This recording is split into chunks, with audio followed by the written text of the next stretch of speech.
name is Travis Walton. This is my story, and it's real.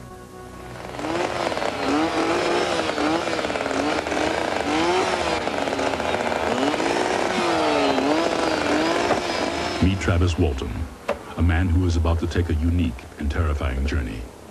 A journey to the other side of his belief system. All of his notions of reality will be called into question. But right now, what Travis has on his mind is very much of this world. His best friend, Mike Rogers' young sister, has stolen his heart. I'm gonna ask her. Gonna ask who? Dana. Ask her what? Yes. Let's get off this hill! To marry me. Great. Makes my day. Mike. What's your problem? She's too young. You got your whole life to get married. Don't rush it. I love you. Yeah, that just solves everything, doesn't it, Travis?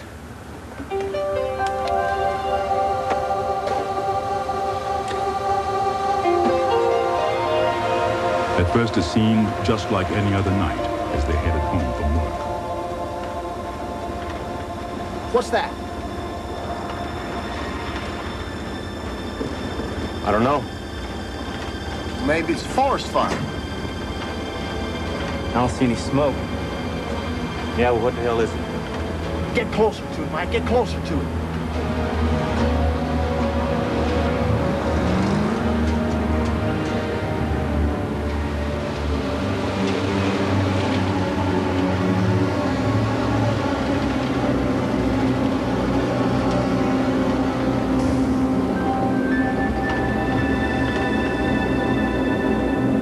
What we saw was not that far away. I mean, we could see this thing. It was clear. It was distinct. It wasn't just a point of light in the sky or anything like this. This was very close. You could have thrown a rock and hit it. I was scared, but like everyone there, but I got out and went towards it. That might have been a foolish thing, but I was thinking this thing might take off. You know, I just wanted to get a closer look. I figured this would vanish. Travis! Get back in here!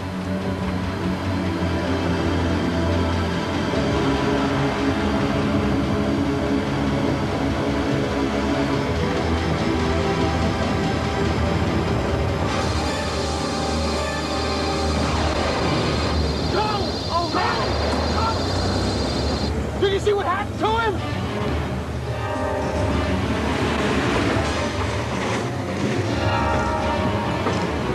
They killed him! They're gonna kill us too! Shut up! Let me just shut up! We gotta go back. No way, Mike! Are you crazy? After we'd put maybe a quarter of a mile distance between us and it, I suddenly realized what we had done, and I realized that our friend was back there, that I'd left him there. So I stopped the truck, and several of them didn't want that at all. And I says, well, we have to go back. He could be hurt, obviously is hurt, and we can help him. We went back to the site. The thing was gone. Travis was gone. So we thought maybe he wandered off somewhere. So we conducted a hand-in-hand search, you might say. 6 grown men walking around in the woods about as close to each other as they could get. We decided that without being able to find him, we would have to do something. What would we do? All we could think of was go to the authorities. The sheriff arrived and listened to their story. He was cautious, but not completely disbelieving. He decided that the only thing to do was to go back up the hill in the morning and look for Travis. 3 of the guys had no intention of going back up the hill. They wanted to stay right down there where they were. And so me and one other fella and several of the sheriff people went back up the hill and covered all the roads below and above, and we looked for tracks, we looked for sign, we listened. We couldn't find him at all. There was no trace of him at all, no tracks of any kind anywhere. It just seemed that they must have taken him, whoever they were. We had no idea at that point.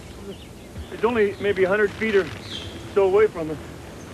I'm just sitting and filled this whole area in here. See how it's all burned up and stuff? It was huge, you know, it filled this whole thing up. It's the weirdest damn thing I've ever seen. Somebody from somewhere other than this world had taken him, and he was just not there. Mike Rogers and the sheriff went to inform Travis Walton's mother that her son was missing. I'm sorry. I left him. I just didn't know what to do. I'm sorry. All through that night and the next several days, it was incomprehensible. We could not understand what had happened. It just didn't sink in. Something had happened, something odd had happened. We didn't know if it was terrible, whether it was great, we didn't know, but it's something that we couldn't understand had happened, and it was very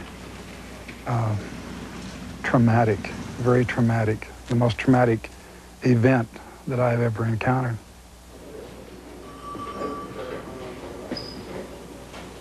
The sheriff from Holbrook suspected that the men had murdered Travis and buried his body in the woods, and that they were using the UFO story as an alibi. He wanted some answers and wasn't going to give up until he got them. Well, Dallas, why don't you tell us about this conversation with Travis? Joe, they was just talking about his sister. Now, they've been dating. Did you have a problem with Travis there, son? Travis was my best friend. Why would I kill him? I don't know. I understand he wanted to marry your sister. Well, maybe you didn't like that idea. Oh, man. If you boys are all telling the truth, why not take a lie detector test? It's fine with me. Hell yeah, I'll do it. Well, good. We'll get to the bottom of this yet. The examiner gave an official report. Your name, Mike Rogers. They told Mike Rogers it was the first time the polygraph examiner had such a large number of subjects to work with regarding the same event, and actually used the word proof in his report. He said his findings positively proved the men did see something that they believed was a UFO. No. Did you see spacecraft? Yes, I did.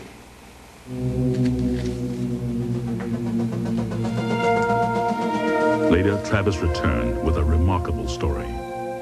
When I felt the numbing shock, I blacked out, and the next thing I knew, I regained consciousness.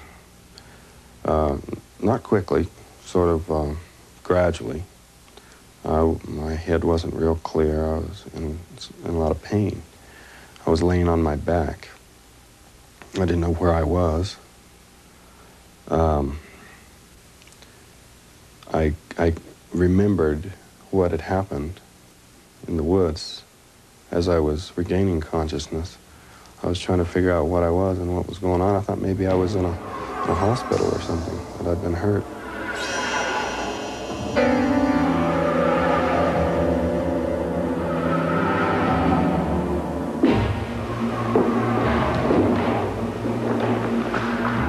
And I was standing in front of those things that were coming towards me, and they stopped there and they stood there looking at me. These huge eyes just seemed to just look right through me. I didn't get any impression of emotion. It was a very detached sort of just observing sort of thing, but it seemed like they could see everything I was thinking and feeling. Very disturbing feeling to feel so exposed.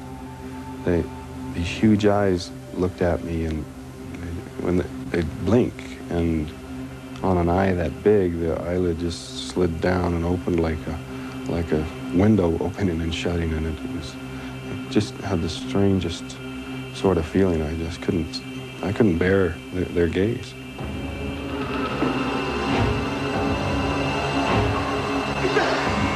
Get back!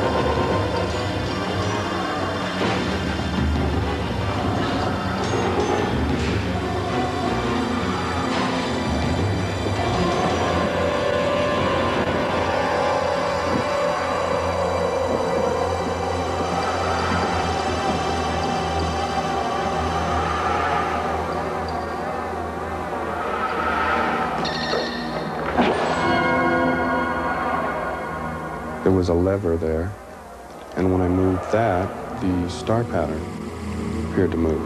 That kind of disoriented me for a minute because, you know, it felt like I was moving kind of for a second because this was, you know, to have everything suddenly shift like that.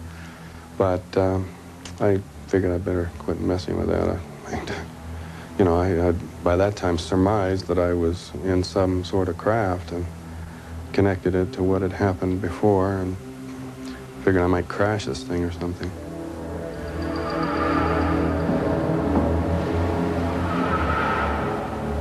This person was not like these humanoid creatures that I'd seen earlier. This looked like a human being, looked like a man in a blue uniform. I went up to him thinking, you know, that I was being rescued, that I was being saved, that this was a person, you know. I started asking all kinds of questions. Where am I?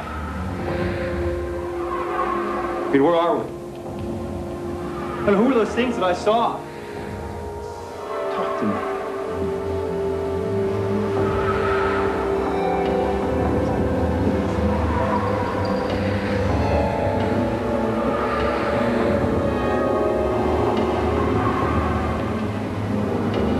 When that door opened, there was an inrush of air, and it felt like fresher and cooler than where I'd been. It must have been like the air I was in was real heavy, moist, stifling. Just pulled me quickly on, went through some doors, down a hallway to another room. What are you guys doing? What's going on here? I mean, who are you people? Touch me. Don't touch me! Don't! Get your hands off me! What are you doing? Touch me! What are you doing? What are you doing? Get off me!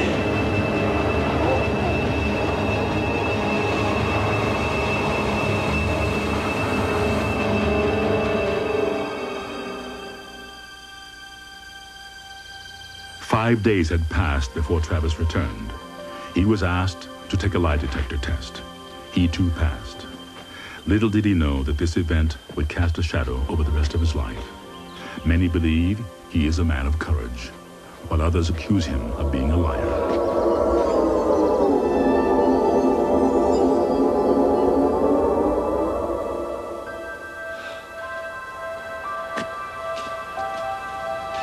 The thing that has brought more frustration and pain into my life as a result of all this happening is the fact that people can't see me anymore, me as a person. I get a feeling of invisibility because of this thing. Every contact I have with people is filtered through the distorting lens of something that just happened to me 15 years ago. And it is something that just happened to me. I didn't do anything special or heroic. I'm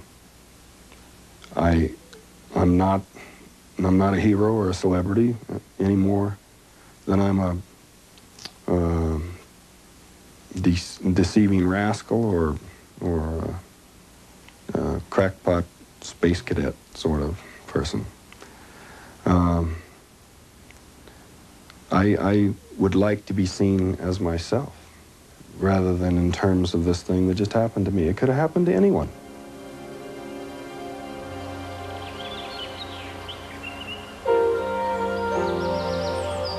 All of the woodsmen moved away except Mike and Travis. They are still friends. Travis married Mike's sister Dana, and they have 4 beautiful children and still live in the same small town in Arizona, where no one has forgotten what happened more than 15 years ago.